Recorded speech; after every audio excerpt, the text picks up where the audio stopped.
हल्के से डिफिकल्ट नहीं बोलूंगी, डिफरेंट रहेंगे। जैसे क्वेश्चंस हम कुछ दिनों से कर रहे हैं, जैसे हम क्वेश्चंस कर रहे हैं वैसे क्वेश्चंस सीटेट के ऑनलाइन एग्जाम्स में पूछे जा रहे थे कॉन्सेप्चुअल। आज DEET+B के भी क्वेश्चंस हैं, हालांकि दोनों चीजें बिल्कुल अलग नहीं है, बहुत सारी चीजें कॉमन होती हैं, बस नेचर पूछने का अलग हो जाता है क्वेश्चन का। तो आज के क्वेश्चन बाकी दिनों से थोड़े से डिफरेंट रहेंगे, फिर कल से उसी तरह के क्वेश्चन करेंगे, मिक्स एंड मैच करते रहेंगे। कुछ क्वेश्चन फैक्चुअल रखेंगे, कुछ क्वेश्चन आपके कॉन्सेप्चुअल रखेंगे, है ना। अच्छा, पोल भी तो देना होता है। आज लखन है नहीं और मेरे भाई के हैं एग्जाम्स, तो मुझे खुद ही पोल देना पड़ेगा आप लोगों को, या आज पोल रहने दें, बताओ। चलो, इतने आपको पढ़ने का टाइम मिल जाएगा, दे देती हूँ पोल।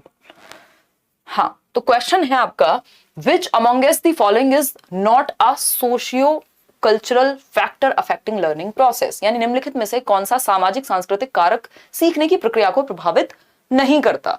यानी अधिगम की प्रक्रिया को कौन सा सामाजिक और सांस्कृतिक कारक प्रभावित नहीं करता। नॉट लिखा हुआ है, जिन क्वेश्चंस में नॉट लिखा हो, एक्सेप्ट लिखा हो, लीस्ट लिखा हो, उनको हमें ध्यान से पढ़ना होता है, उनको ध्यान से आंसर करना होता है। इट्स इंपॉर्टेंट, क्योंकि ऐसे क्वेश्चंस आपके आसान होते हैं बट भटका सकते हैं आपको। अब 50% लोग ही इसका सही उत्तर दे पा रहे हैं, या मैं कहूँ 48% लोग, अगर मैं यहाँ से देख पाऊं तो कितना 1211 लोगों में 48% ही सही दे पा रहे हैं। मतलब अभी जो पोल लिया है, धीरे धीरे करके पोल में आप आंसर कर रहे होंगे। सी ऑप्शन 47%, यानी हैंड राइटिंग। कितना इजी क्वेश्चन था, इससे इजी क्वेश्चन बनाया आज तक? अब तक तो नहीं बना। ये हम पहले ही चैप्टर डेवलपमेंट में, अभी जो लोग सीटेट के बैच में भी पढ़ रहे होंगे, मैं अभी कल परसों ही डिस्कस कर रही थी जब भी आपकी क्लास होती है, मोटर स्किल्स पे हम बात कर रहे थे, fine motor skills, cross motor skills, ये फिजिकल डेवलपमेंट से संबंधित है ना, किससे? शारीरिक विकास से। हैंड राइटिंग जो है वो आपके फिजिकल में भी मोटर डेवलपमेंट से, गतिक विकास से अगर मैं कहूं, है ना। इसका सामाजिक से क्या संबंध है भाई? सोशियो कल्चरल से इसका क्या संबंध है? कोई संबंध नहीं है। सोशियो कल्चरल मतलब जिसमें समाज और संस्कृति प्रभावित होती हो। तो कौन सा एक फैक्टर ऐसा है जिसमें समाज और संस्कृति की बात नहीं होगी? हैंड राइटिंग में कोई समाज संस्कृति नहीं है, चाहे अमेरिका के बच्चे से कुछ लिखवा लो, चाहे यहाँ के बच्चे से लिखवा लो, क्या फर्क पड़ेगा भाई? है जेंडर जो है वो एक सोशल कंस्ट्रक्ट है, ये हम प्रॉपर एक चैप्टर में पढ़ते हैं। हर जगह हमें क्वेश्चन देखने को मिलता है कि लिंग एक सामाजिक संरचना है, समाज के द्वारा बनाया गया है कि महिलाएं ये कपड़े पहनेंगी, पुरुष ये पहनेंगे, ये काम करेंगे, रोल्स जो हमने बनाए हैं। तो लिंग एक सामाजिक संरचित प्रक्रिया है, सोशली कंस्ट्रक्टेड प्रोसेस है या कॉन्सेप्ट है। इनकम लेवल भी सामाजिक सांस्कृतिक परिप्रेक्ष्य में ही हम देखते हैं, है ना, कि इस समाज में इतने जो आपका पर कैपिटा इनकम है वो इतना है ना। अगर हम नेशन वाइज देखते हैं, नेशन अपने आप में एक सोशल एस्पेक्ट में ही तो देख रहे हैं ना। फिर उसके बाद आपका हमारे देश में भाई अगर कोई मान लो कितना, कुछ टाइम पहले शायद एक डेटा था कि 1% से भी कम लोग हैं जो 1 लाख रुपए जिनकी सैलरी है या इनकम है। दैट मीन्स हम सोशली देख रहे हैं ना कि इंडिया में अमीर गरीब का मतलब अलग होगा, किसी और कंट्री में, डेवलप्ड नेशन में अलग होगा, है ना। तो इनकम लेवल भी क्या है, सामाजिक और सामाजिक परिप्रेक्ष्य में ही हम देखते हैं, समाज और कल्चर में जिस जगह पे हम हैं। तो ये भी एक सामाजिक कॉन्सेप्ट हो गया। लैंग्वेज अगेन प्रभावित होती है आपके समाज और संस्कृति से, है ना। हम जिन शब्दों का प्रयोग कर रहे हैं, जैसा लिटरेचर हम पढ़ रहे हैं, समाज और संस्कृति से ही प्रभावित है। लेकिन हस्तलेखन या हैंड राइटिंग जो है वो आपका मोटर यानी गत्यात्मक विकास से संबंधित है, ना कि सामाजिक और सांस्कृतिक पक्ष से। ठीक है जी, तो C option is the right answer, क्योंकि नॉट लिखा हुआ था। आगे बढ़ेंगे क्वेश्चन नंबर 2 पर। एक बार पढ़िएगा, बहुत ही प्यारा सा क्वेश्चन है, ये आपको कंफ्यूज भी कर सकता है। मैं एक पोल दे देती हूँ आपको, फिर उसके बाद आप जवाब दीजिएगा पोल में ही, है ना।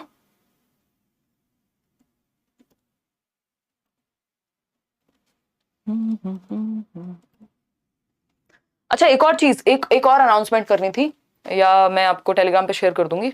24 ऑफ मई को आपका मैच है, एक करियरविल ऑर्गेनाइज करा रहा है नोएडा क्रिकेट स्टेडियम में। तो जितने भी लोग आना चाह रहे हैं, मिलना चाह रहे हैं, पूरी टीम वहां पे होगी, आप सभी से मिल सकते हैं। और जो लोग का कहीं पे सिलेक्शन हुआ है तो वो लोग खेल भी सकते हैं, है ना, उनको इन्वॉल्व किया जाएगा टीम में भी। और एक छोटा सा मीटअप हो जाएगा, खाने का प्रबंध है, आप लंच वहीं पे कीजिएगा। 12 बजे तक भी या 10 बजे भी सुबह आप अगर आ रहे हैं, 8:30 बजे या 8 बजे मैच शुरू होगा आई थिंक, तो आप आ सकते हैं। वेन्यू वगैरह मैं कल शेयर कर दूंगी, बाकी की डिटेल्स, ठीक है। तो जो लोग दिल्ली, नोएडा में कहीं भी रहते हैं या यूपी में आसपास रहते हैं, वो लोग ज्वाइन कर पाएंगे, है ना। चलिए देखिए, समझते हैं, कितने भी लोग आ सकते हैं, कोई दिक्कत नहीं है। 30,000 कैपेसिटी है स्टेडियम की। देखिए, देख रहे हो अब मुझे कैसी कैसी चीजें बीच में याद आ जाती हैं, दिमाग में चीजें इतनी है, कभी भी कहीं भी याद आ जाती हैं। क्वेश्चन आप कह रहे हैं ए, 90% लोग, identify the period from the day of conception till the birth of the child, यानी गर्भाधान के दिन से बच्चे के जन्म तक की अवधि को क्या कहेंगे? गर्भाधान यानी कॉन्सेप्शन पीरियड, जब से आप गर्भ में हैं या थे या कोई भी बच्चा एक सेल के रूप में गर्भाधान शुरू हो गया मान लीजिए, तो तब से जन्म तक का, तो जन्म तक प्री नेटल पीरियड कहलाएगा। इसको प्रेगनेंसी कह लीजिए आप आम भाषा में। 9 months 10 days का पीरियड है, 280 दिन कह देते हैं जनरली, और इसके अलावा 40 to 40 वीक्स का टाइम पीरियड कह देते हैं। ठीक है, तो ये हम यहाँ पे ध्यान रखेंगे। 37 to 40 वीक के बीच में अगर कोई भी बच्चा जन्म लेता है तो वो हेल्दी माना जाएगा।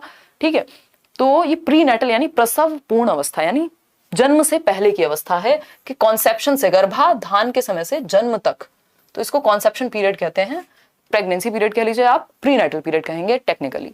ठीक है जी। लेटर चाइल्डहुड क्या है? 6 से 12 वर्ष का समय है लेटर चाइल्डहुड। इन्फेंसी जन्म से 2 वर्ष का समय है जनरली सामान्य भाषा में। अर्ली चाइल्डहुड 2 से 6 वर्ष का समय है सामान्य भाषा में। अब मैं सामान्य क्यों कह रही हूं हर बार? क्योंकि अलग अलग लोगों ने इन पे भी अलग अलग बातें कही हैं। किसी के द्वारा इन्फेंसी 5 साल है, किसी के कहने के अनुसार जो है वो आपका कोई बेबीहुड इंक्लूड करेगा, कोई टॉडलरहुड इंक्लूड करेगा, कोई नहीं करेगा, कोई चाइल्डहुड की बात करेगा। किसी ने डेवलपमेंट की 5 स्टेज दी हैं, किसी ने 3 दी हैं, किसी ने 8 भी दी हैं, 12 भी दी हैं। तो सबका अलग अलग है, बट हम जनरल स्टेजेस याद रखते हैं जो हर जगह पे काम कर जाएं, वो आपकी यही है। जो जनरल स्टेजेस हैं आप लिख भी सकते हैं कहीं पे अगर लिखना चाहते हैं। हर जगह आपकी 99% ऑफ द केसेस में काम कर जाती है, 1% एक्सेप्शन है। आपका प्री नेटल पीरियड हमने अभी समझ ही लिया। प्री नेटल यानी प्रसव पूर्ण अवस्था, जन्म से पहले, before birth, 9 months before birth, हम ऐसे लिख सकते हैं 9 months बिफोर बर्थ। ठीक है जी, कोई दिक्कत नहीं है। फिर उसके बाद जब जन्म हो गया तो इन्फेंसी शुरू हो गई।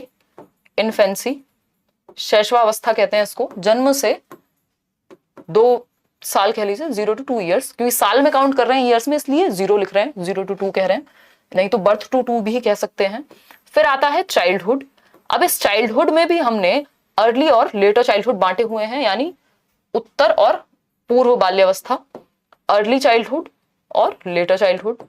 जो चाइल्डहुड का समय है वो है कुछ 2 से 12 वर्ष तक ओवरऑल। अगर हम देखें यहाँ पे, इसमें 2 से 6 वर्ष हो जाएगा आपका अर्ली चाइल्डहुड यानी पूर्व बाल्यावस्था, जब वो प्ले वे में जाएगा, यही टॉय एज आपकी कहलाती है। ठीक है, प्ले एज भी इसी को कह रहे हैं। और 6 से 12 साल हो जाएंगे आपके लेटर चाइल्डहुड। ठीक है जी, इतनी बात बेसिक बातें हैं, बिल्कुल याद रख सकते हैं। अब 4th स्टेज की अगर हम बात करें, बहुत महत्वपूर्ण, अडोलेसेंस अगर हम कह रहे हैं, अडोलेसेंस जिसको हम किशोरावस्था कहते हैं। ठीक, 12 से 18 वर्ष, WHO के अनुसार 10 से 19 वर्ष। ठीक है, इतनी बात क्लियर है। इसके बाद अडल्टहुड और फिर आती है ओल्ड एज। बट हमारे स्कूल लेवल पे या जो भी हम जिस भी एग्जाम में बैठेंगे वहां एडोलेसेंस से ऊपर का क्वेश्चन नहीं आता। तो यहीं तक कहानी समाप्त हो जाएगी। अगर ये 4 स्टेजेस आप ठीक से याद रख पा रहे हैं, इनफ हो जाएगा। वैसे तो ये 6 हो जाएंगे क्योंकि अगर 2 और ऐड करेंगे, अर्ली और लेटर चाइल्डहुड, बट इतना आप याद रख लीजिए, आपको हर जगह पे काम आ जाएगी। ठीक, क्योंकि कई जगह पे बहुत रेयर होता है कि इन्फेंसी किसी के अनुसार पूछ ली, रॉस ने कहा है भाई 5 साल तक होती है। अदरवाइज जनरली अगर आप इन्फेंसी 0 से 5 तक पढ़ेंगे तो आपके 99.9% क्वेश्चंस गलत हो जाएंगे, क्योंकि 0.1% एक्सेप्शंस में ही आपसे इन्फेंसी की एज 5 साल तक पूछ सकता है। यूपी टेट में इस बार इन्होंने गड़बड़ की थी। आते हैं वापस से नेक्स्ट क्वेश्चन पे। क्वेश्चन नंबर 3 देखेंगे एक बार। क्वेश्चन नंबर 3 पढ़िएगा, प्यारा सा क्वेश्चन है। हाँ, ये नहीं और आएगा मुश्किल क्वेश्चन आएगा, पढ़ो एक बार। एक क्वेश्चन है जिसमें मुझे आपको कई चीजें डिस्कस करनी है, याद दिला देना बस। याद आप कैसे दिलाओगे, मैं ही याद रख लूंगी। देखना एक बार, पोल में जवाब देना। यार बीएड को लेके ना अभी भी कुछ भी ऑफिशियल नहीं है, तो उस पर बात कर लेंगे अगर लगेगा जरूरी है। आप बहुत अच्छा पढ़ाते हो, बस दिल खुश हो जाता है इसमें, खाने का मन भी नहीं करता, मतलब पेट भर जाता है ये सुन के ना। तारीफ के लिए जीता है इंसान। मजाक कर रही हूँ। देखो एक बार, अगर हम बात करें, children in a democratic culture tends to acquire democratic values and attitudes, यानी अगर आप एक लोकतांत्रिक संस्कृति में हैं, एक लोकतांत्रिक संस्कृति है जहां सबकी बात को सुना जाता है, समझा जाता है, मौका दिया जाता है, फ्रीडम ऑफ स्पीच है, तो आप क्या करेंगे, वैसे ही वैल्यूज को और एटीट्यूड्स को एक्वायर कर लेंगे, लोकतांत्रिक ही बन जाएंगे आप भी। This statement clarifies the role of dash factor affecting learning. ये जो स्टेटमेंट है, जो कथन है, वो अधिगम को प्रभावित करने वाले डैश कारक की भूमिका को स्पष्ट करता है। ठीक है, बताइएगा क्या कहना चाहता है ये फैक्टर, आंसर कीजिएगा, फटाफट बताइए। बी ऑप्शन कह रहे हैं ज्यादातर लोग, 63% लोग। बिल्कुल सही बात है। देखो इसमें कंफ्यूजन हो सकता है, कई लोगों को ये एनवायरमेंट भी लग सकता है कि भाई कल्चर भी तो एनवायरमेंट का ही पार्ट है, बट हमें स्पेसिफिक होकर समझना होगा कि क्वेश्चन ने पूछा हमसे क्या है। हमसे क्वेश्चन ने ये नहीं पूछा पेड़ पौधे हवाएं चल रही हैं, है ना, वो बॉलीवुड वाला सीन बना हुआ है, वो नहीं है, वो एनवायरमेंट की बात नहीं हो रही अभी यहाँ। अभी यहाँ कल्चरल एनवायरमेंट की बात हो रही है। तो children in a democratic culture, specifically culture की बात हो रही है। कल्चर पेड़ पौधे कम है, कल्चर वो जो समाज में चीजें चल रही हैं, जो पहनावा है, जो भी चीजें अपने आप को एक्सप्रेस करने का तरीका है, बोलने का तरीका है, ये सारी चीजें वहां ज्यादा हैं। ठीक, तो children in a democratic culture tends to acquire democratic values and attitudes, यानी जो बच्चे लोकतांत्रिक संस्कृति में होते हैं वो वहीं के मूल्य और दृष्टिकोणों को प्राप्त कर लेते हैं कि भाई बड़ों को नमस्कार करना है, हो सकता है अमेरिका में पैर छू के नमस्ते ना करते हो, यहाँ पे हम करते हैं, इस कल्चर का पार्ट है। ठीक है, तो यह कथन कि अधिगम जो लर्निंग है आपकी वो किससे प्रभावित होती है, कल्चर से प्रभावित होती है, ये तो यही कहता है। भाई यहाँ पे जलवायु की बात तो हो नहीं रही है कि पर्यावरण हवाएं और ये सब की तो बात नहीं हो रही है। होने को अगर ये लोग आंसर दे देते इसको ठीक तो हम मान सकते थे, बट ये पॉसिबिलिटी नहीं है कि ये उत्तर हो जाए। क्यों? क्योंकि एनवायरमेंट हो गया यहाँ पे जेनरिक वर्ड, बात हो रही है स्पेसिफिकली कल्चर की या सोसाइटी की बात हो रही है, तो उस केस में हम आंसर वो मार्क नहीं कर पाएंगे। ठीक, इमोशनल की तो बात ही नहीं हो रही, साइकोलॉजिकल की भी बात नहीं हो रही, बात है कल्चर की, सांस्कृतिक माहौल की या परिवेश की। आगे बढ़ेंगे क्वेश्चन नंबर 4 पर। 20 क्वेश्चंस करेंगे, अगेन आसान क्वेश्चन। जीन पियाजे के अनुसार पूछा है आपसे कुछ, एक बार पढ़िए, मैं आपको पोल दे देती हूँ। वैसे तो ये बच्चा सा क्वेश्चन है, लड्डू है एकदम, आप खा जाएंगे इसको, है ना। इससे आसान क्वेश्चन ना बना है, ना बनेगा, ना बन सकता है, राइट। आ जाओ फटाफट से। अगर हम बात करते हैं कि gene Piaget's theory of cognitive development has dash stages, यानी संज्ञानात्मक विकास के जीन पियाजे सिद्धांत के कितने चरण हैं, यानी जीन पियाजे ने कितनी स्टेजेस दी हैं। सोचो एक नंबर में ये डीट प्लस में भी पूछ लेगा, ये हो सकता है कल को केवीएस में भी पूछ ले, ये आपके सीटेट में भी आता है, मतलब इतना इजी क्वेश्चन है, इससे इजी क्वेश्चन धरती पे नहीं बना कहीं, है ना। तो कितनी स्टेजेस हैं, S P C F, simply याद रखना है, some people can't focus, SPCF से याद रखना है। 87% लोग डी कह रहे हैं, बिल्कुल सही बात है। 4 स्टेजेस हैं। पहली स्टेज है सेंसरी मोटर, यानी गत्यात्मक अवस्था, जब अपनी इंद्रियों के माध्यम से बच्चा दुनिया की समझ बनाता है, 0 to 2 years का टाइम है। फिर उसके बाद P फॉर प्री ऑपरेशनल, यानी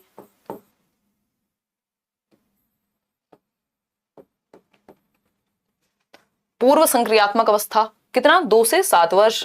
फिर उसके बाद C फॉर कॉन्क्रीट ऑपरेशनल, मूर्त संक्रियात्मक अवस्था, जहां लॉजिक आएगा सबसे पहले, 7 से 11 वर्ष। ठीक, फिर आएगा formal operational, F for formal operational. ठीक, ये 11 है, अब कह लीजिए 11 से 16 जनरली लोग कह देते हैं। तो ये हमें याद रखनी है, बेसिक चीजें, ये तो हमारे बिल्कुल फिंगर टिप्स पे होनी चाहिए, इतनी इजी चीजें हैं ये। ठीक है, 10 स्टेजेस एज सच हमने देखी नहीं है किसी की यहाँ पे। आगे बढ़ेंगे तो डी ऑप्शन हो गया राइट आंसर।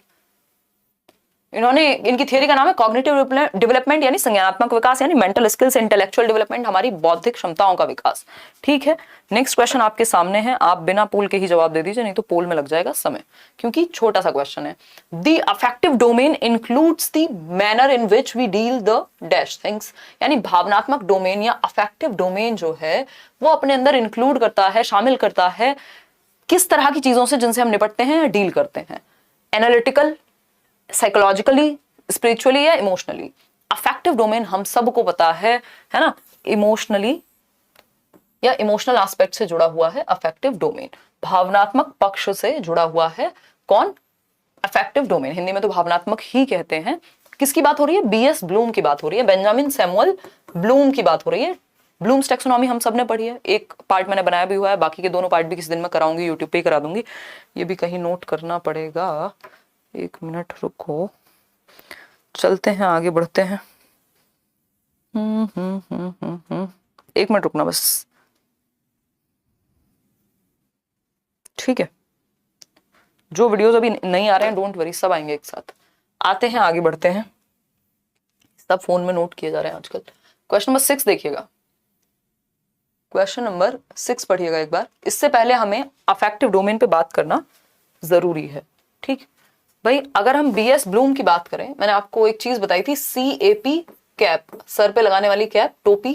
ठीक, मतलब BS ब्लूम ने 3 डोमेन या 3 एस्पेक्ट बताए थे। C फॉर कॉग्निटिव डोमेन, यानी संज्ञानात्मक पक्ष, जिसमें आपका हेड यानी दिमाग या मस्तिष्क इन्वॉल्व होगा। फिर है A फॉर अफेक्टिव डोमेन, जिसको हम क्या कहते हैं, इमोशनल एस्पेक्ट। इसी की बात हो रही थी अभी लास्ट क्वेश्चन में, है ना, हमारे इमोशंस से जोड़ दीजिए आप। हेड या फिर हार्ट कहते हैं इसको, इमोशनल डोमेन को हेड के साथ, जैसे हार्ट भी कह सकते हैं, हेड, हैंड और हार्ट की शिक्षा। गांधी जी ने भी कहा साइकोमोटर डोमेन, साइकोमोटर होता है गत्यात्मक पक्ष, गत्यात्मक पक्ष बोले तो जिसमें डूइंग एस्पेक्ट या हैंड है ना, एक्टिविटीज हम हैंड से करेंगे, ठीक है। तो ये हमारे व्यवहार का फीलिंग पक्ष है, यानी महसूस करने वाली जितनी भी चीजें होंगी वो अफेक्टिव डोमेन से जुड़ी होंगी, A for affective. Cognitive domain से जो दिमाग से रिलेटेड चीजें हैं, यानी थिंकिंग एस्पेक्ट जुड़ा हुआ होगा, सोचेंगे कहां से, दिमाग से सोचेंगे, तो ये किस में आएगा, कॉग्निटिव डोमेन में आएगा। बहुत इंपॉर्टेंट चीजें बता रही हूं मैं आपको। साइकोमोटर यानी हैंड, मतलब doing aspect of are behaviour, यानी व्यवहार का करना पक्ष किससे संबंधित है, तो साइकोमोटर डोमेन से संबंधित है। हल्की सी बात है बट बहुत काम की है, पेपर में क्वेश्चन आता ही है। किसने दिया है ये जो टैक्सोनॉमी है, इसको क्या बोलते हैं, क्लासिफिकेशन बोलते हैं, वर्गीकरण बोलते हैं, तो बीएस ब्लूम ने दिया है। किसने दिया है, बेंजामिन सैमुअल ब्लूम। जो लोग नए हैं उनके साथ मैं ऐसे डिस्कस कर रही हूँ, जो लोग पहले से सीख रहे हैं उनको नहीं कह रही हूँ कि ऐसे बच्चों की तरह बात कर रही हूँ, है ना। देखो बीएस ब्लूम, ठीक है जी, इतनी बात क्लियर है हमें। तो बेसिकली ये कहते हैं कि भाई तीनों को इस तरह से जोड़ो कि बच्चा बेस्ट तरीके से सीख पाए। उसका हैंड यानी फिजिकल एक्टिविटी भी, हेड यानी उसका मस्तिष्क दिमाग भी इन्वॉल्व हो सीखने में, और हार्ट यानी इमोशंस भी इन्वॉल्व हो। जिस चीज में मजा आ रहा है आप क्यों कर रहे हैं ज्यादा, आपको यहाँ क्लास में मजा आ रहा है तभी आ रहे हैं ना आप, कल तो पेपर नहीं है कोई, है ना, दिमाग का भी इस्तेमाल कर रहे हैं आप, क्वेश्चंस भी सॉल्व कर रहे हैं। फिजिकल एक्टिविटी थोड़ी कम कर रहे होंगे बट जो लोग पोल पे आंसर कर रहे होंगे वो कर रहे होंगे। दैट मीन्स तीनों एस्पेक्ट जोड़ गए, लर्निंग मस्त होगी, बढ़िया होगी, ठीक। चले आगे बढ़े। तो ये बेंजामिन सैमुअल ब्लूम ने दिया है, और इस पे महात्मा गांधी ने भी बात की, हेड, हैंड और हार्ट की शिक्षा की, यानी दिल, दिमाग और आपकी फिजिकल एक्टिविटी, शारीरिक पक्ष, ठीक। आगे बढ़ते हैं। और इन तीनों ही डोमेन में बीएस ब्लूम ने तीनों ही डोमेन में इसमें 6 एस्पेक्ट्स की बात की है ना, फिर इसमें 5 एस्पेक्ट्स की बात की है, फिर इसमें 6 एस्पेक्ट्स की बात की है। तो इनके अंदर भी अलग अलग लेवल्स हैं। जैसे कॉग्निटिव में नॉलेज है, अंडरस्टैंडिंग है, एप्लीकेशन है, एनालिसिस है, सिंथेसिस है, इवैल्यूएशन है, ये 6 चीजें हैं। फिर अफेक्टिव में आपका रिसीविंग हो गया, रिस्पॉन्डिंग हो गया, वैल्यूइंग हो गया। फिर आपका साइकोमोटर है, उसमें अलग अलग तरह के रिफ्लेक्सेस और ये सब हैं, ठीक। नेक्स्ट क्वेश्चन पढ़ लीजिए एक बार और पोल में भी जवाब दीजिएगा। मैं पोल दे देती हूँ आपको नेक्स्ट क्वेश्चन के लिए, ठीक है सर। बोर तो नहीं हो रहे हैं? हो रहे हैं तो लाइक कर दीजिए इसी बात पे। लगभग 5000 लोग हम जुड़ चुके हैं और सिर्फ 2400 लोगों ने लाइक किया। आधे ही लोग लाइक कर पाते हैं, बाकी भूल जाते हैं, डूब जाते हैं। इतना अच्छा डिस्कस करती हूँ मैं, शाबाश हिमांशी, देख रहे हो, सेल्फ लव।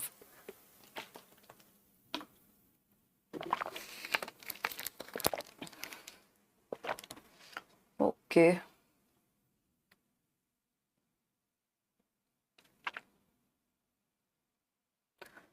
चलिए, ये कौन हंस रहा है इतना आंखें बंद कर करके, ओम नमः शिवाय। अच्छा 85% लोग डी कह रहे हैं आंसर।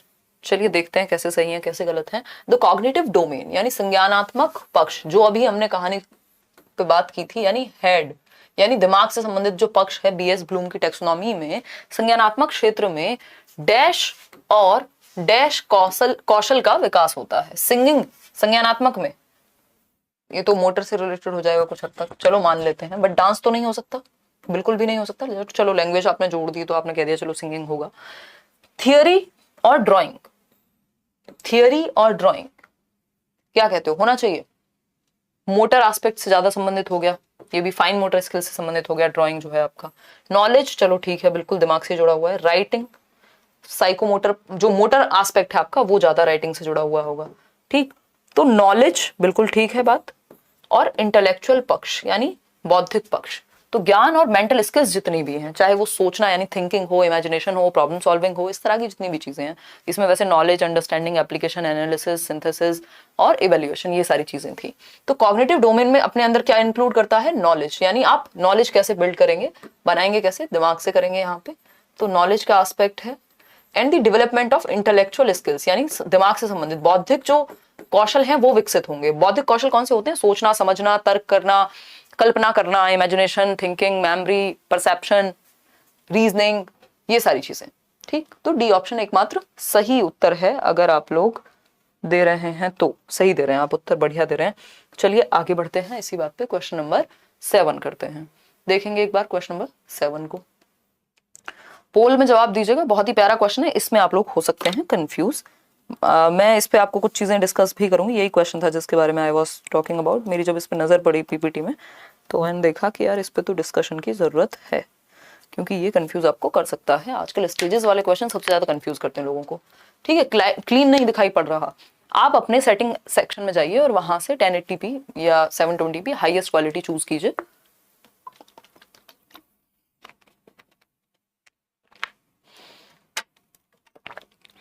डी ऑप्शन 42% लोग कह रहे हैं। कौन है ये लवली मैम कह रहे हैं? हिमांशी मैम कहा करो। पहली बात तो मैम ही मत कहा करो, अब तो इतनी आदत हो गई ना। आज तो थंबनेल पे किसी ने लिख के भेज दिया मैम, मैंने कह रही मैम हटवा दो, ऐसा लग रहा है पता नहीं मैं क्या ही हो गई हूँ, चुपचाप से सही नाम लिखवा दो। उड़ीसा से हूँ। अच्छा, बीएड क्लियर करने, कर लो, चलो बहुत बढ़िया, आ जाओ इधर, बहुत बातें करते हो, मैं आपसे ज्यादा और आप मेरे से ज्यादा। The period just after the babyhood after about a year and a half is also known as dash. यानी बेबीहुड के जस्ट बाद लगभग 1.5 साल तक आप जो भी पीरियड आएगा उसको क्या कहेंगे? अलग अलग आंसर आ रहे हैं। टॉडलरहुड, अडल्टहुड, एडोलेसेंस या प्री स्कूल चाइल्डहुड, बताइएगा एक बार। 47% लोग आंसर दे रहे हैं आपका डी ऑप्शन। ठीक है, 47% लोग आंसर दे रहे हैं डी ऑप्शन, जो कि कायदे में बनता भी था। जो जनरल बेबीहुड की स्टेजेस हैं उनमें यही रहता है कि 2-2.5 साल तक आपका वो चलेगा। बहुत सारी जगह पे 2 वीक्स टू 2 ईयर्स तक आपका बेबीहुड होता है ना। ये तो खैर नहीं होगा, ये तो आपका फिर सीधा 2 से 6 वर्ष या 3 से 6 हो जाएगा। अगर हम उस केस में देखें तो अर्ली चाइल्डहुड वाला पीरियड हो जाएगा। ये 12 से 18 हो जाएगा, ये भी नहीं होगा। अडल्टहुड हो ही नहीं सकता, तो इसका एकमात्र उत्तर बचता है टॉडलरहुड। ठीक, अब इसमें भी लेकिन कुछ जगह पे आपको टॉडलरहुड की एज कुछ और मिलेगी, कुछ जगह पे कुछ और मिलेगी। जो CDC आई थिंक बोलते हैं, centre for disease control, CDC ही बोलते हैं, तो उनके अनुसार क्या है कि 2 से 3 वर्ष का समय वो कहते हैं कि टॉडलरहुड है, और कई जगह पे 1 से 3 वर्ष का समय भी आपको टॉडलरहुड मिल जाएगा। ठीक है, तो हम कह सकते हैं कि बाल्यावस्था के ठीक बाद लगभग, ये बाल्यावस्था को यहाँ पे बाल्यावस्था वो वाला मत ले लेना 2 से 12 वाला, इसको बेबीहुड लेना। अब बेबीहुड क्या है, अलग अलग है हर जगह पे। पहले तो इसका आंसर लिखो डगमगाते हुए, ये लगभग 1.5 साल से शुरू हो जाता है। 2 से 3 तो CDC की वेबसाइट जो है वही ऑफिशियली इस बात को मानती है कि 2 से 3 वर्ष का बच्चा टॉडलर कहलाएगा। टॉडलर का मतलब क्या है, जब वो लड़खड़ा के चलना सीख ले डगमगाते हुए। ठीक है, तो 2 to 3 ईयर्स का टाइम पीरियड हम यहाँ पे टॉडलर को दे रहे हैं। बाकी ऑप्शंस यहाँ सही हो नहीं सकते, इसलिए यही बचता है हमारे पास। ठीक है, इसको समझते हैं। 2-3 पॉइंट्स हैं इसमें जो समझने लायक हैं। चलिए, 2-3 वर्ड्स हैं। एक वर्ड है नियोनेट। नियोनेट होता है नवजात। ठीक है, पोल हटा देती हूं मैं। नियोनेट बोले तो नवजात, जो बिल्कुल ताजा ताजा बच्चा है ना, नियोनेट। 2-3 वर्ड हैं जिनको समझना यहाँ महत्वपूर्ण है, और ये ऑप्शन के हिसाब से जाएगा। जैसे ऑप्शन दिया होगा पेपर में वैसे आप उत्तर लगाएंगे, इसका कुछ भी फिक्स्ड नहीं है। ठीक है, टॉडलरहुड नहीं पढ़ा ना, पढ़ना भी नहीं होता जनरली, बट आप एक्स्ट्रा में इसको लिखेंगे कहीं पे, है ना। ये ऐसी चीज नहीं है, अगर मैं इसको स्टेजेस में पढ़ाऊंगी तो आप हो जाएंगे कंफ्यूज, क्योंकि ये जनरली आता भी नहीं है कहीं, और कोई फिक्स्ड नहीं है। किसी एक राइटर के अकॉर्डिंग, या किसी एक व्यक्ति के अकॉर्डिंग, किसी एक ऑर्गेनाइजेशन के अकॉर्डिंग कुछ और साल होंगे, किसी और के अकॉर्डिंग कोई और पीरियड आपका टॉडलरहुड में डाल दिया होगा, तो ये बहुत कंफ्यूजिंग हो जाता है, इसलिए इसको अवॉइड किया जाता है, और पूछा भी बहुत कम ही जाता है। नवजात कह रहे हैं हम, नियोनेट को हम नवजात कह रहे हैं। इसकी अवधि होती है आपकी जन्म से राइट आफ्टर बर्थ, जब आपकी कौन सी नाल है वो कटती है। अभी कुछ दिन पहले तो हम डिस्कस कर रहे थे ना, इंग्लिश में उसको कुछ तो बोलते हैं। तो बेसिकली बर्थ टू 15 डेज कहेंगे कई लोग, और कई जगह पे बर्थ टू 4 वीक्स भी मिलेगा आपको ये। ठीक है, और कई जगह पे 2 महीने तक भी दे देंगे। तो जनरली आप इसको 28 दिन तक का समय मानिए या 1 महीने का समय मानिए। ठीक है, इसको अगर हम बात करें, हाँ, umbilical cord, right, umbilical cord जब आपकी कटेगी, गर्भनाल बोल रहे हैं, हाँ, उसके जस्ट बाद वाला जो समय वो नियोनेट पीरियड शुरू हो जाता है, उसको पॉर्शनेट काल बोलते हैं उससे पहले वाले को। ठीक है, अगर हम बात करें नियोनेट की, तो ये बर्थ टू 4 वीक्स या 28 दिन हम जनरली मान के चलेंगे। ठीक, उसके बाद अगर हम बात करें यहां, तो फिर हम कहते हैं इन्फेंट है भाई बच्चा, जन्म से 1 साल तक कई लोग इन्फेंट कहेंगे। अब ये इन्फेंसी की डेफिनेशन आप मत याद रखिएगा, क्योंकि आपको जन्म से 2 वर्ष याद रखनी है, जनरली आपके काम वही आनी है। ठीक है जी, जनरली आपके काम वही आनी है। इतनी बात क्लियर है। बेबीहुड, बेबीहुड जनरली लोग कहते हैं कि 2 weeks to 2 years, 2 weeks to 2 years, ठीक। फिर आता है थर्ड, जिसपे हम बात कर रहे थे अभी, टॉडलरहुड। ये अलग अलग कॉन्सेप्ट है, अलग अलग लोगों के द्वारा दिए गए हैं, तो इनको एक साथ मत जोड़ दीजिएगा कि टाइम आगे पीछे कैसे चल रहा है, ठीक है। फिर आता है आपका टॉडलरहुड, जिसको हम 2 से 3 साल का समय कह रहे हैं यहाँ पे, ठीक। अगर जरूरत पड़े ऑप्शन के अकॉर्डिंग तो आप 1 से 3 वर्ष भी कंसिडर कर सकते हैं, कुछ जगहों पे 1 से 3 वर्ष भी आपको मिल जाएगा, ठीक है। तो ये नीडेड चीजें हैं, ये वो चीजें जो जरूरी नहीं आपके सिलेबस में पढ़ें आप, बट पेपर के अकॉर्डिंग अगर पेपर में पूछ ले, क्योंकि इतना वास्ट सब्जेक्ट है, आप सब कुछ तो नहीं पढ़ सकते, ठीक है। पढ़ भी सकते हैं अगर बहुत ज्यादा समय हो तो, बट ये कंफ्यूजन क्रिएट करेगा आपके दिमाग में, है ना। अगर हम बात करते हैं, देखिएगा इसको ऐसे समझिएगा, लीव इट। आपने जो स्टेजेस अभी पढ़ी थी थोड़ी देर पहले, आपकी इन्फेंसी थी या प्री नेटल स्टेज थी, जन्म से 9 माह पूर्व, उसके बाद आपने इन्फेंसी पढ़ी थी, फिर चाइल्डहुड था जिसमें अर्ली और लेटर चाइल्डहुड था, उसके बाद आपका एडोलेसेंस था, देन आपका अडल्टहुड है, वो हम पढ़ते नहीं क्योंकि स्कूल लेवल पे कहीं पूछा नहीं जाएगा, और फिर आता है ओल्ड एज। आपको इन्फेंसी से एडोलेसेंस तक मेनली याद रखना है, शैशवावस्था से आपका हम कहेंगे किशोरावस्था तक, सबसे ज्यादा क्वेश्चंस वहीं से बनते हैं। उसके अलावा ये सब एक्स्ट्रा क्वेश्चंस हैं, आए तो आए, नहीं आए तो नहीं आए। नियोनेट यानी नवजात शिशु, कब से कब तक, अम्बिलिकल कॉर्ड के कटने से लेकर के यानी जन्म से 4 हफ्ते या 28 दिन तक का समय। बेबीहुड 2 हफ्ते से 2 साल तक का समय। टॉडलरहुड 2 से 3 वर्ष का समय। तो ये आपको ऐसे याद रख लेनी है जिससे आपका एक नंबर बच जाए या आ जाए। थोड़ा बहुत एक आध साल या कुछ महीने इधर उधर या कुछ दिन इधर उधर हो जाएंगे, ऑप्शन पे डिपेंड करेगा totally. I hope you got my point, ठीक है। कोई कह रहा है आपकी क्लास नोट्स वाली बुक में प्याज वाली थियोरी नहीं है, अच्छा जी, और कुछ है दी हुई है, बाकी फिर भी मैं एक बार चेक कर लूंगी। इतने कॉन्सेप्ट हो गए ना, और इतनी चीजें चल रही हैं, इतनी सारी बुक्स चल रही हैं पैरेलली, कि दिमाग में इधर उधर हो जाती हैं चीजें।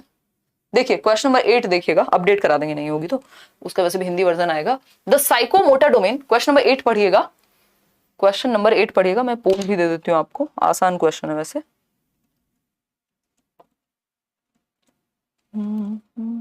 देखो एक बार, बहुत ही बढ़िया, लाइक शेयर कर दो यार, एनर्जी बढ़ाओ एकदम, है। देखो एक बार, अगर हम बात कर रहे हैं क्वेश्चन नंबर 8 की, द साइकोमोटर डोमेन यानी गत्यात्मक पक्ष की अगर हम बात करें, गत्यात्मक पक्ष हमें पता है अभी हैंड की बात की थी हमने, या डूइंग एस्पेक्ट की बात की थी, या फिजिकल एस्पेक्ट की बात की थी, जिसमें दौड़ना कूदना फिरना मतलब चलने की बात आई। मोटर मतलब फिजिकल एस्पेक्ट जुड़ा होगा, मोटर का मतलब ये गति करना, है ना। आपके घर की मोटर भी गति करती है ना, उसी सेंस में। तो the psychomotor domain includes physical movements यानी शारीरिक गति, कोऑर्डिनेशन, समन्वय, बैलेंस। एक तरह से अगर आप साइकिल भी चला रहे हैं, बैडमिंटन भी खेल रहे हैं, तो एक सर्टेन लेवल ऑफ बैलेंस की जरूरत पड़ेगी। फिजिकल मूवमेंट, चलना फिरना दौड़ना भागना, and use of the dash skills, knowledge, ये तो दिमाग से संबंधित है, कॉग्निटिव है, ये साइकोमोटर में थोड़े ना आएगा। मोटर स्किल्स, हाँ ये बात बिल्कुल सही है, गत्यात्मक पक्ष जिसमें चलना फिरना दौड़ना कूदना भागना सब आ जाएगा, चाहे वो ग्रॉस मोटर स्किल्स हो चाहे वो फाइन मोटर स्किल्स हो, राइट। सब्जेक्ट मैथमेटिक्स, ये सब कॉग्निशन में आ जाएंगे। तो यहाँ पे बात किसकी हो रही थी, गत्यात्मक पक्ष की या मोटर स्किल्स की, जिसमें गति करना शामिल होगा। तो जिसमें शारीरिक गति, समन्वयन और गत्यात्मक कौशल का उपयोग होगा, उसको हम साइकोमोटर पक्ष या गत्यात्मक पक्ष कहते हैं। आगे बढ़ेंगे नेक्स्ट क्वेश्चन की तरफ। क्वेश्चन नंबर है आपका 9, पढ़िएगा। आसान क्वेश्चन है, इसके लिए मैं पोल नहीं दे रही हूँ, बहुत ही इजी क्वेश्चन है। इससे इजी क्वेश्चन आपने नहीं देखा होगा, अगर आप पढ़ के समझ जाते हैं क्वेश्चंस को तो बहुत आसान सा सवाल है।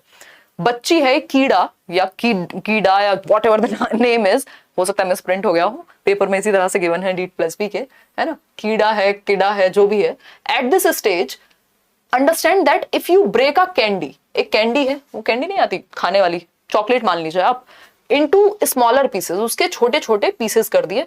मान लीजिए इतनी बड़ी सी चॉकलेट है, एक कैंडी है, उसके छोटे छोटे पीसेस कर दिए, it will be the same amount. अब वो ये समझती है कि छोटे छोटे पीसेस बेशक कर दिए, लेकिन जितनी वो एक कैंडी थी उतने ही ये पीसेस मिला करके भी होंगे। As when the candy was whole, तो जितनी अमाउंट वो होल की थी उतनी ही पीसेस की भी है। ऐसा नहीं है कि पीसेस नंबर्स में ज्यादा हो गए तो क्वांटिटी भी बढ़ गई है। अगर वो पीसेस कितने, जो क्वांटिटी थी वो सेम ही है, अभी भी सेम ही है, बस तोड़ के आपने पीसेस बढ़ा दिए हैं। ये बच्चा कब समझने लगेगा, तो बिल्कुल सही उत्तर दे रहे हैं आप, कॉन्क्रीट ऑपरेशनल स्टेज में समझने लग जाता है। क्यों? क्योंकि कंजर्वेशन आ जाएगा, संरक्षण आ जाएगा। 7 से 11 वर्ष की अवस्था है ये। प्री ऑपरेशनल में नहीं समझ पाएगा। क्यों नहीं समझ पाएगा? क्योंकि अभी तो वो क्या है, कंजर्वेशन लैक करता है। ठीक है, इसमें कई लोग कंफ्यूज हो सकते थे। अच्छा, ध्यान रखना है हमें, जो प्याजे की कॉन्क्रीट ऑपरेशनल स्टेज है 7 से 11 वर्ष वाली कॉन्क्रीट ऑपरेशनल स्टेज में 3 चीजें आती हैं। सीसीएस यूनिवर्सिटी से आपको याद कराया हुआ है, याद कीजिए फटाफट से क्या क्या आता है ना। कॉन्क्रीट ऑपरेशनल जो स्टेज है प्याजे की 7 से 11 वर्ष की, मूर्त संक्रियात्मक अवस्था कहेंगे जिसको, ठीक है, क्या कहेंगे, मूर्त संक्रियात्मक अवस्था, ठीक है। अगर हम बात करते हैं यहां पे CCS, ये चौधरी चरण सिंह यूनिवर्सिटी बिल्कुल भी नहीं है। ये क्या है, ना ये कोई कंप्यूटर सर्विसेज की बात हो रही है, सिंपल क्लासिफिकेशन, यानी बच्चे को वर्गीकरण आ जाएगा, अलग अलग विशेषताओं के आधार पे वो वर्गीकृत यानी विभाजित कर पाएगा, अलग अलग कैटेगरी में डाल पाएगा चीजों को। दूसरी चीज है कंजर्वेशन जो सबसे इंपॉर्टेंट है, संरक्षण कहते हैं हिंदी में। और ये किसकी वजह से आता है, तो ये सेंट्रेशन डिसेंट्रेशन का जो गुण है वो उसके अंदर आ जाएगा। कंजर्वेशन की कमी किस वजह से होती है, लैक ऑफ डिसेंट्रेशन, यानी बच्चा विकेंद्रीकरण नहीं कर पाता, अलग अलग पक्षों पे फोकस नहीं कर पाता, लास्ट क्लास में समझा था। और एस फॉर होता है सीरिएशन, असेंडिंग डिसेंडिंग ऑर्डर, और इन सब में वो लगाने लगेगा। तो होपफुली ये तीनों चीजें जो है आपकी अचीव हो जाती हैं। ये अचीवमेंट है कॉन्क्रीट ऑपरेशनल स्टेज की, क्या है, अचीवमेंट है, राइट। कोई दिक्कत परेशानी दर्द समस्या इस बात को समझने में हो रही हो तो बता दीजिए, हो रही होगी तो हम 300 बार बताएंगे। पीडीएफ के साथ आंसर भी दे दीजिए। ये कौन कह रहा है, सतापाथी कह रहे हैं। ये इतना डिस्कशन, इतनी देर से जो हम बातें कर रहे हैं किस लिए कर रहे हैं, ताकि आंसर आपके दिमाग में बैठ सके, उस पीडीएफ को आप मार्क कर सके, है ना, वो आपके लिए वर्कशीट के जैसी बन जाए, ठीक है। अगर आंसर साथ में ही मिलेंगे तो फिर यहाँ पढ़ाई का क्या फायदा हुआ, देने को तो दे देंगे, ठीक। कितने लोग इस बात के पक्ष में बताना, एक दिन पोल रखेंगे हम। क्वेश्चन नंबर 10 देखिएगा, और पोल भी मैं दे देती हूँ। क्वेश्चन नंबर 10 पढ़िए आराम से, है ना। आज क्वेश्चन मुश्किल नहीं लग रहे होंगे उन लोगों को जिनके रोज नंबर अच्छे आ रहे थे, क्योंकि ये तो फैक्चुअल क्वेश्चंस हैं, है ना। देख रहे हो कितना इजी कर दिया DEET+B ने सब कुछ। इससे मुश्किल तो सीटेट में क्वेश्चंस बन रहे हैं आजकल। देखिए एक बार, मजाक कर रही हूँ, चलो वहां पे 100 क्वेश्चन आते हैं तो एक सेक्शन ईजी होगा, एक मुश्किल भी होगा, ठीक है। देखो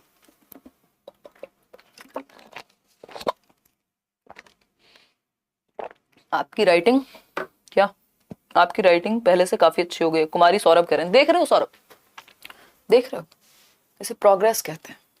बेसिकली जब मैं ठहराव से लिखती हूँ तो मेरी राइटिंग ठीक आती है, और जब मैं भूचाल में लिखती हूँ तो यही होता है। बाकी हाँ, over the period of time we evolve, और होना ही चाहिए। खैर, this refers to the learner's active, और बोर्ड की आदत भी तो हो जाती है ना।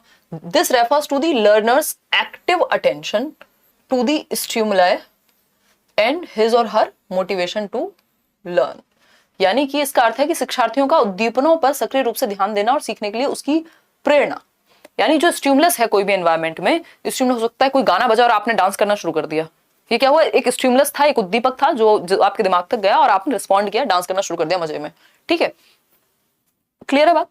तो this refers to the learner's active attention, आपकी अटेंशन एक स्टिमुलाई पे गई, एक उद्दीपक पे गई, and his or her motivation to learn, ये वैल्यूइंग से है, ऑर्गेनाइजेशन से है, रिसीविंग से है, रिस्पॉन्डिंग से है। देखो इसका डी आंसर है रिस्पॉन्डिंग, ठीक। ये आपके जो ये सारी चीजें हैं, ये आपकी किससे संबंधित है, अफेक्टिव डोमेन से संबंधित हैं। ये ऑर्गेनाइजिंग तो चलो उसमें आ जाएगा, ठीक है। ये आपके बिल्कुल भी संबंधित नहीं है किससे, साइकोमोटर से। तो ये रिस्पॉन्डिंग है कि आप जो रिस्पॉन्स देंगे, ठीक है, कितने आप मोटिवेटेड हैं और कैसे आपने स्टिमुलस को लिया है, ये आपके रिस्पॉन्डिंग डोमेन में जाएगा। ये किसका है, ब्लूम्स टैक्सोनॉमी की ही बात हो रही है इस क्वेश्चन में भी, इसको कहीं और मत ले जाना। अगर टैक्सोनॉमी नहीं पढ़ी है तो गलत जवाब दोगे फिर। क्वेश्चन नंबर 11 देखिएगा, एक बार पढ़िएगा। मैं आपको पोल भी दे देती हूँ, पोल में भी जवाब आप कर सकते हैं। 9 क्वेश्चन और हैं, थोड़े ज्यादा स्लो चल रहे हैं क्या हम, बट मैंने सोचा है अब थोड़ा सा सुकून से ही चलेंगे, डोंट वरी। देखिए, the ability to put parts together to form a coherent or unique new whole is known as, यानी पार्ट्स को एक साथ लाया गया किसके लिए, कि एक नया होल बन सके, एक नया होल बन सके, ठीक है। वी पुट पार्ट्स टुगेदर, मान लीजिए ये पेन है तो इसके आगे का जो निब है वो साथ में लगाया गया, इसका इंक अंदर डाल गया, पीछे से इसको टाइट किया गया, है ना। तो हमने क्या किया, पार्ट्स को हम साथ में लाए, ये अलग पार्ट है, ये अलग पार्ट है, साथ में लाए एक होल बनाने के लिए। तो इसको क्या कहते हैं, जब पार्ट्स को निकाला जाए, अलग अलग किया जाए, तो वो कहलाता है एनालिसिस। जब पार्ट्स को एक साथ लाके कुछ नया क्रिएट किया जाए तो उसको हम सिंथेसिस कहते हैं, ठीक है। सिंथेसिस कहते हैं जब पार्ट्स में विभाजित करें, तो हम विश्लेषण कहेंगे। लेकिन जब हम जोड़े पार्ट्स को तो ये सिंथेसिस कहलाता है, संश्लेषण कहलाता है। यहाँ पे कुछ नया क्रिएट करने की उस सेंस में बात नहीं की गई कि आंसर क्रिएटिंग होता, नहीं तो क्रिएटिंग तब होता जब नई टेक्सोनॉमी के अनुसार पूछा जाता। जो ब्लूम की 1956 वाली टेक्सोनॉमी है उसमें ये आईएनजी नहीं लगी हुई, और अगर हम बात करें जो 2001 वाली टेक्सोनॉमी है उसके अनुसार ये क्रिएटिंग हो सकता था, बट क्रिएटिंग का सेंस डिफरेंट होता। अगर आपसे क्वेश्चन क्रिएटिंग का पूछा होता तो ये नहीं कहता कि किसी भी चीज के पार्ट्स को हम एक साथ ले आए तो अब उसको क्या कहेंगे, वहां पे कहता आप नेक्स्ट लेवल पावर्स यूज कर रहे हैं, अपना जो भी आपने सीखा है कुछ नया क्रिएट करने के लिए। तो भाषा में फर्क है, ठीक, इसलिए सी नहीं होगा, सिंथेसिस होगा इसका सही उत्तर। आगे बढ़ेंगे क्वेश्चन नंबर 12 पर। क्वेश्चन नंबर 12 पढ़िएगा एक बार, फिर ही हम बढ़ेंगे आगे। आसान क्वेश्चन है, इसमें मैं अगेन पोल नहीं दे रही हूं आपको। अकॉर्डिंग टू जीन पियाजे the child acquires the skill of using symbols, यानी बच्चा सिंबल्स को यूज करने की स्किल या कौशल, भाषा का इस्तेमाल करने का कौशल किस स्टेज पर सीख लेता है, बताइएगा एक बार। भाषा को इस्तेमाल करने का कौशल और ये जो सिंबल है इनको इस्तेमाल करने का कौशल किस स्टेज पर सीख लेगा। सब अपनी अपनी मर्जी से आंसर कर रहे हैं, बिना पोल के आजकल पता नहीं लगता। तो आंसर वैसे इसका प्री ऑपरेशनल स्टेज है, 2 से 7 वर्ष पूर्व संचालन अवस्था या पूर्व संक्रियात्मक अवस्था, सिंबॉलिक जो स्टेज है इसको कहा जाता है, ठीक है। तो सिंपल आंसर है, इसमें कोई भी खतरनाक बात नहीं है जिसको समझने में दिक्कत हो। क्वेश्चन नंबर 13 देखिएगा एक बार, और इसके लिए मैं आपको पोल भी प्रदर्शित कर देती हूँ आपके सामने, जिससे कि आप पोल में भी जवाब दे पाए, है ना। अब तो आप लोगों को इन क्वेश्चन में मजा कम आ रहा होगा, इजी लग रहे होंगे, नहीं कल से फिर से वही डेली इस तरह के क्वेश्चन कम मिलाएंगे। क्वेश्चन नंबर 13 है आपका कहता है which period is a time of sudden diverse, यानी अचानक से क्या कहेंगे, विविध, भ्रमित यानी confusing, frightening mood swings, sorry, है ना, भयावह मतलब खतरनाक मूड स्विंग्स। 1 मिनट में बहुत अच्छा मूड, 1 मिनट में फाड़ खाने को तैयार, कंफ्यूजन में है ना, एकदम बहुत एक्साइटमेंट, बिल्कुल लो है एनर्जी में, है ना। सडन डाइवर्स मतलब अचानक से अलग अलग मूड्स, अलग अलग एक्टिविटीज कर रहा है बच्चा नहीं है अब, ये क्या है, एडोलेसेंट है। क्या है ये, किशोर अवस्था है। इन शॉर्ट इन्होंने भाषा को बदल के ये पूछा है which period is known as the period of stress and storm, तनाव एवं तूफान की अवस्था। तो क्या है ये, 12 से 18 वर्ष। फीलिंग ऑफ रिवोल्ट जो है, विद्रोह की भावना, इमोशनल इंस्टेबिलिटी यानी भावनात्मक रूप से अस्थिरता, स्थिर नहीं है बच्चा। क्यों, क्योंकि इतने सारे चेंजेस हो रहे हैं, physically, mentally, psychologically, emotionally, hormonal इतने सारे परिवर्तन हो रहे होते हैं। इस एज में प्यूबर्टी हिट करती है कि बच्चे के अंदर कंफ्यूजन, आइडेंटिटी क्राइसिस है कि मैं करूंगा क्या जीवन में, मेरी क्या आइडेंटिटी होगी। अचानक से बहुत सारे डाइवर्स चीजें दिमाग में आएंगी, मूड स्विंग्स होंगे, ये एडोलेसेंस से संबंधित हैं। सिंपल आंसर है इसका, तो इसमें कोई दिक्कत आपको होनी ही नहीं चाहिए। क्वेश्चन नंबर 14 देखिएगा, आसान क्वेश्चन है, जवाब दीजिएगा फटाफट से। आगे बढ़ेंगे, इसका पोल आपको नहीं मिलेगा, एक क्वेश्चन में पोल दिया जाएगा, एक क्वेश्चन में पोल नहीं दिया जाएगा, ठीक है बात। कोई दिक्कत परेशानी इस बात को समझने में हो रही हो तो बताओ। रात वाला सेशन तो इतना सूदिंग हो जाता है ना, मेरे लिए भी मजा आ जाता है एकदम। देखो एक बार, क्वेश्चन 14 है if the school environment is dash it affects the learning process. यदि स्कूल एनवायरमेंट, यदि विद्यालय का जो वातावरण है, माहौल है, ऐसा है, ऐसा ही आपको चूज करना है कि कैसा है, तो यह अधिगम प्रक्रिया पर प्रभाव डालता है। अनुपयुक्त यानी अनसूटेबल है, डिसिप्लिन्ड है, पॉजिटिव है या हार्मोनियस है।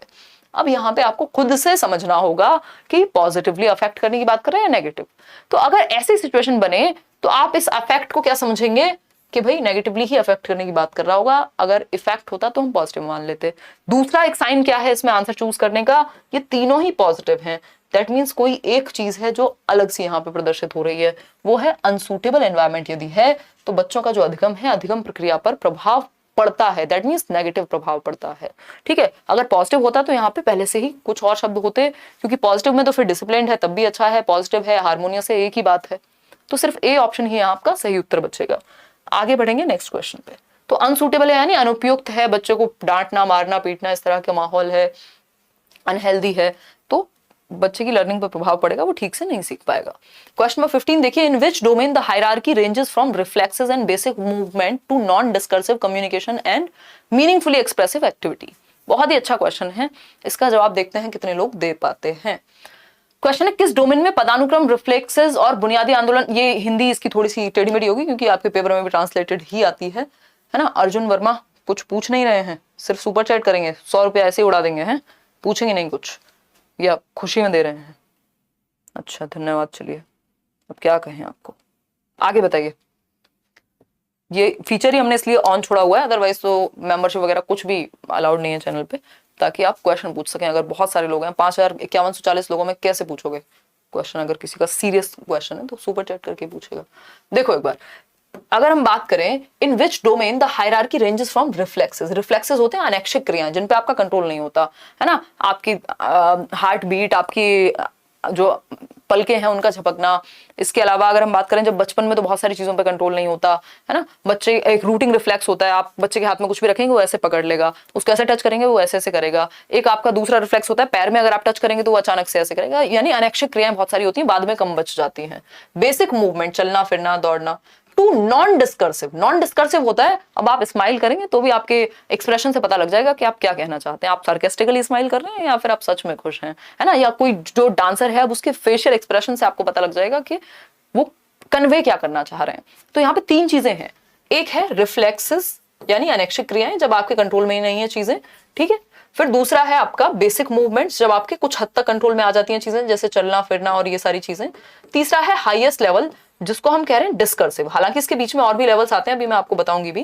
तो ये डिस्कर्सिव है जब आप बस अपने एक्सप्रेशन से ही बदलाव या जो भी इमोशन है अपना वो इमोट कर देंगे, ठीक। तो ये साइकोमोटर डोमेन से संबंधित है। ये जो इसमें 6 लेवल्स होते हैं साइकोमोटर में, है ना, ये सब यहाँ काम नहीं आएंगे। ये साइकोमोटर यानी गत्यात्मक पक्ष से संबंधित हैं। अभी समझते हैं, मोटर यानी एक्टिविटी या फिजिकल एक्टिविटी की बात हो रही है, सिंपल बात है। साइकोमोटर की बात होगी, अभी हमने डिस्कस किया था जो डूइंग एस्पेक्ट है आपके व्यवहार का, जिसमें आप कुछ भी करने की बात हो रही है, बेसिक मूवमेंट की, रिफ्लेक्सेस की, नॉन डिस्कर्सिव कम्युनिकेशन की, यानी साइकोमोटर। अगर यहाँ पे सोचने की बात होती, थिंकिंग एस्पेक्ट की, या दिमाग से संबंधित कुछ भी होता, तो हम कह देते कॉग्निटिव एस्पेक्ट। ये वही ब्लूम का सिद्धांत है, बीएस ब्लूम का। अफेक्टिव क्या है आपकी, ये फीलिंग से संबंधित है, यानी आपके इमोशन से, feeling aspect of your behaviour, ठीक है। ये 3 चीजें हैं जो हमें ध्यान में यहां रखनी ही होती हैं। आगे बढ़ेंगे क्वेश्चन नंबर, इससे पहले ये देख लीजिए एक बार, ये मैंने ऐड कर दिया था ताकि आपको आइडिया लगे, ये पीडीएफ में भी मिल जाएगा। जो साइकोमोटर डोमेन है, गत्यात्मक पक्ष है बीएस ब्लूम का, इसको इंग्लिश में ही पढ़ेंगे तो ज्यादा बेहतर रहेगा, क्योंकि हिंदी में कंफ्यूजन हो सकती है, अलग अलग नाम होते हैं। तो ये जो साइकोमोटर डोमेन है, जिसपे हैरो ने काम किया, अनीता हैरो, 1972 में, 1972, साइकोमोटर डोमेन। पहला है रिफ्लेक्स मूवमेंट्स। देखो ये वैसे तो एक हायरार्की में है, रिफ्लेक्स को सबसे नीचे होना चाहिए था, क्योंकि ये बढ़ते हुए क्रम में चलेंगे, तो आप इसको बढ़ते हुए क्रम में याद रखिएगा। रिफ्लेक्स मूवमेंट्स में क्या है, बेसिक जो रिएक्शंस हैं, जैसे इनवॉलेंटरी एक्शंस हैं, आपने बच्चे के हाथ में ऐसे हाथ रखा, उसने पकड़ लिया, है ना, पलकों का झपकना, दिल का धड़कना, ये सब क्या है, इनवॉलेंटरी एक्शंस हैं, अनैच्छिक क्रियाएं, इन पे आपका कंट्रोल नहीं है। फंडामेंटल मूवमेंट्स, जो बेसिक मूवमेंट्स है, जैसे दौड़ना, चलना, या चीजों को ग्रास्प करना, उठाना, पकड़ना, ठीक है। दौड़ना भी छोड़ दीजिए, यहाँ पे सिंपल वॉकिंग और ग्रेस्पिंग जैसी चीजें, ये बेसिक मूवमेंट्स हो गए। फिर आता है परसेप्चुअल एबिलिटीज, इसमें आप किसी एक पर्टिकुलर स्टिमुलस के प्रति कोई रिस्पॉन्स देंगे, कोई गाना सुना, कुछ देखा आपने, ठीक। फिर आता है फिजिकल एबिलिटीज, जिसमें फिटनेस, जिसमें स्टेमिना बिल्ड होगा, जैसे रनिंग हो गया या कोई स्पोर्ट खेलना हो गया, आपका एक स्ट्रेंथ बिल्ड होगी यहाँ पे। स्किल्ड मूवमेंट्स, अब आपके यहाँ पे हो गया कि आपके अंदर स्टेमिना बिल्ड हो गया, आप थोड़ा बहुत दौड़ने भागने लग गए, आपके अंदर एक फ्लेक्सिबिलिटी है। यहाँ अब आपको स्किल्ड मूवमेंट्स करने हैं, यानी मान लीजिए अगर आप शूटिंग कर रहे हैं तो आपका मूवमेंट बहुत ही स्किल्ड होना चाहिए, जरा सा भी इधर उधर हुआ तो मामला गड़बड़ हो जाएगा, ठीक। फिर आता है नॉन डिस्कर्सिव कम्युनिकेशन, जो कि हाईएस्ट है, कि आप अपने जेस्चर्स का, अपनी बॉडी लैंग्वेज का यूज कर रहे हैं अपनी बात को कन्वे करने के लिए, ये हाईएस्ट है। तो ये है कहानी साइकोमोटर डोमेन की, इसको मैं अलग से एक वीडियो भी बना दूंगी, अभी साइकोमोटर और आपका अफेक्टिव डोमेन दोनों की एक साथ बना दूंगी। क्वेश्चन नंबर 16 देखिए, मतलब लाइव कर देंगे। क्वेश्चन नंबर 16 देखिए, ये बीएस ब्लूम का ही हिस्सा है, जो टैक्सोनॉमी है ब्लूम की, जिन लोगों को नहीं पता। क्वेश्चन नंबर 15 देखिएगा, ये पोल हम हटा लेते हैं। नहीं, शूटिंग फाइन मोटर स्किल नहीं होगा, उसमें बहुत सारी चीजें हैं, आपकी बॉडी का बैलेंस, आपकी आर्म्स भी यूज हो रही हैं, है ना, फिंगर्स तो हैं, आपकी आंखों का भी। इट डिपेंड्स कि क्वेश्चन कैसे पूछा है। Peer pressure is a type of which factor that affects learning, यानी जो साथी समूह है वो किस तरह से अधिगम को प्रभावित करने वाला कारक है, किस प्रकार का, इमोशनल, पर्सनल, सोशल या कल्चरल। अब देखो इमोशनली भी अफेक्ट तो कर ही सकता है जो आपका साथी समूह है, बट ये कहां से आया, साथी समूह आया कहां से, क्लासमेट से, आपके दोस्त आए कहां से, समाज से ही आए ना, तो सामाजिक कारक है ये, ठीक है। Peer pressure is a type of social factor, किस प्रकार के फैक्टर का टाइप है, तो सोशल फैक्टर। किस प्रकार से प्रभावित कर सकता है, तो इमोशनली भी कर सकता है, पर्सनली भी कर सकता है ना। तो किस प्रकार का फैक्टर है, तो सोशल फैक्टर। समाज में ही तो है। पीयर ग्रुप का मतलब है साथी समूह, जो लगभग आपकी एज के लोग हों या फिर जिनके साथ आप रहते हो। अब ये आपके क्लासमेट्स हो सकते हैं, ये आपके कलीग्स हो सकते हैं, अगर आप काम करते हैं वो एज में थोड़े बहुत इधर उधर भी चल जाएंगे, और ये आपके मोहल्ले के दोस्त हो सकते हैं, ये आपके रिश्तेदारों के बच्चे हो सकते हैं जो आपके साथ रहते हो या जो लगभग आपकी सेम एज के हों। ठीक है, तो C option is the right answer. आगे बढ़ेंगे क्वेश्चन नंबर 17 पे। अच्छा क्वेश्चन है, इसमें मैं आपको पोल देना चाहूंगी, देखना चाहूंगी कि आप कितना सही उत्तर इसका कर पा रहे होंगे। ठीक है जी, पोल ले लीजिए क्वेश्चन नंबर 17 के लिए और फिर बढ़ेंगे आगे। देखिएगा, क्वेश्चन है अ चाइल्ड मे हैव, पढ़ लो, खुद ही पढ़ लो, पहले जवाब ही दे दो पोल में, फिर ही बात करेंगे इस पे। इसलिए मैं पानी पी लूं। देखो एक बार,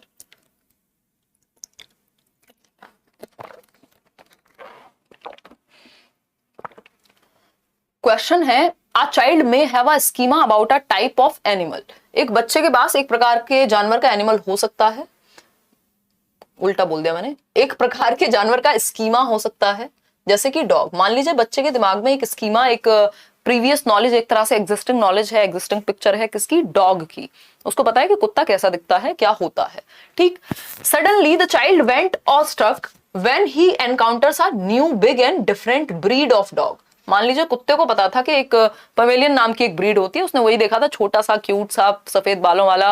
अब अचानक से क्या हुआ, उसके स्कीमा में, बच्चे के स्कीमा में क्या था, बच्चे के दिमाग में क्या था कि एक छोटा सा व्हाइट कलर का क्यूट सा डॉगी होता है ना, इसको डॉगी कहते हैं, ये डॉग होता है, बात खत्म। एक दिन उसने अचानक से कुछ पिटबुल जैसा देख लिया है ना, या गोल्डन रिट्रीवर जैसा कुछ देख लिया, उसको लगा यार ये क्या है, डॉग तो वैसा होता है। So in this case, the child is the dash new information into his existing schema about dog. अब इस मामले में बच्चे का जो मौजूदा स्कीमा है उसमें नई जानकारी को वो क्या करेगा, मैनिपुलेट करेगा, एकोमोडेट करेगा, ट्रांसफॉर्म करेगा या एसिमुलेट करेगा। तो आप इसमें गलत हैं ज्यादातर लोग, है ना। मैं देख लेती हूँ आप पोल में क्या आंसर कर रहे हैं। देखो वैसे तो कोई भी प्रोसेस होती है तो उसमें दोनों ही चीजें लगती हैं, बट यहाँ पे जो उत्तर होगा वो होगा एसिमुलेशन। उसका रीजन क्या है, डॉग का एक स्कीमा बच्चे के दिमाग में पहले से है, उसी स्कीमा में इसको ऐड करना है। ऐसा नहीं है कि फिर से नया बनाना है या मैनिपुलेट करना है। हालांकि कुछ हद तक मैनिपुलेशन होगा, बट मेजर जो आंसर बनेगा वो बनेगा आपका एसिमुलेशन। अगर ये नहीं होता तो हम यहाँ पे भी एकोमोडेशन के साथ ही चले जाते, बट यहाँ पे मेनली मेजरली क्या होता है, या तो उनको एडजस्टमेंट करना पड़ेगा या तो फिर मैनिपुलेट करना पड़ेगा, चेंज करना पड़ेगा। तो ऐसे शब्दों का जहां इस्तेमाल ना हो और लिखा हो एग्जिस्टिंग स्कीम में क्या करना पड़ेगा, एसिमुलेशन इज द आंसर। कोई क्या कह रहा है, आपसे कब से पूछ रही हूँ कि रीड के फॉर्म में नेम में करेक्शन होगा कि आप इग्नोर किए जा रहे हैं। अब देखो आकांक्षा, कितनी बच्चों जैसी बातें नहीं कर रहे हो आप, है। अभी भी 4800 लोग तो जुड़े हुए हैं, थोड़ी देर पहले 5100 लोग थे।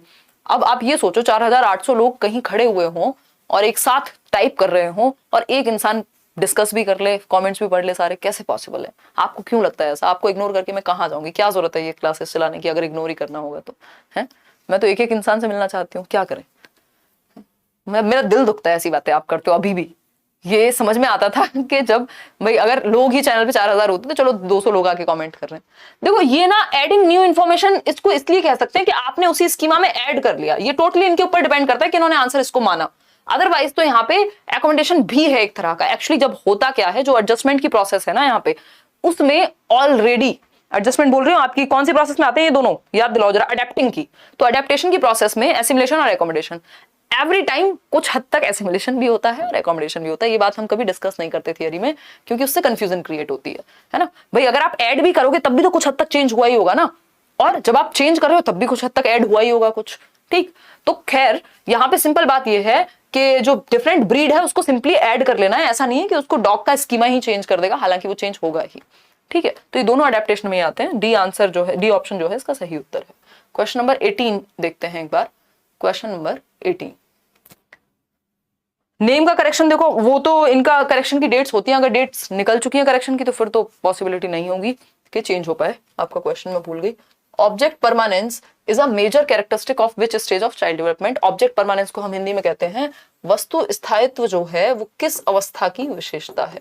वस्तु स्थायित्व जो है वो किस अवस्था की विशेषता है, ये पूछा है। वस्तु स्थायित्व किस स्टेज में आ जाता है, तो हम कहेंगे इन्फेंसी, जन्म से 2 वर्ष। पियाजे के अनुसार इसको सेंसरी मोटर भी कह सकते हैं। इसी स्टेज में आपका आ जाएगा वस्तु स्थायित्व। ये अटक कैसे गया भाई। चलिए आगे बढ़ते हैं। क्वेश्चन नंबर है 19, second last question. Whose socio-cultural theory of learning explains that learning occurs during social interactions between individuals?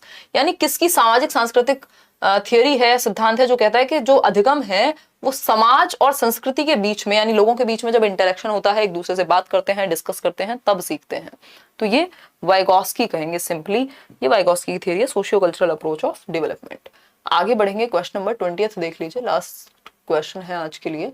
ठीक है, अगर हम बात कर रहे हैं तो ये कहता है locality and neighbourhood comes under which factor that affects learning. यानी जो लोकेलिटी है, जो आस पड़ोस है, और जो आपका नेबरहुड है, एक ही बात हो गई, तो वो किस एक एस्पेक्ट में आएंगे सीखने के। तो एनवायरमेंट में आएंगे, इमोशंस में आएंगे, कल्चर में आएंगे, या सोशल में आएंगे। तो ये सोशल में आएंगे, फिर इससे ही जुड़ जाएगा कल्चर, और ऐसे देखा जाए तो ये सब एनवायरमेंट का पार्ट है। ठीक है, तो ये सोशल एस्पेक्ट में आएंगे, याद रखिएगा। सामाजिक परिप्रेक्ष्य की बात हो रही है, आहा मजे आ गए।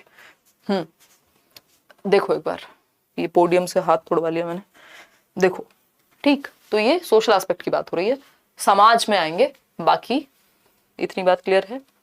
हाँ, क्योंकि लोकेलिटी जरूरी थोड़ी कि कल्चर, कोई एक पर्टिकुलर कल्चर की बात थोड़ी कर रहे हैं, ये कहीं पे भी होंगे। अगर लोकेलिटी और नेबरहुड, तो वो सोशल एस्पेक्ट में पहले आएंगे, कल्चर क्या है बात की बात है। ठीक है, आज के लिए हम रखते हैं इतना ही। होपफुली आप होंगे बढ़िया। और 1 to 5 क्लियर हो गया, अंजलि कह रही है। वेरी गुड यार, आप सभी को शुभकामनाएं।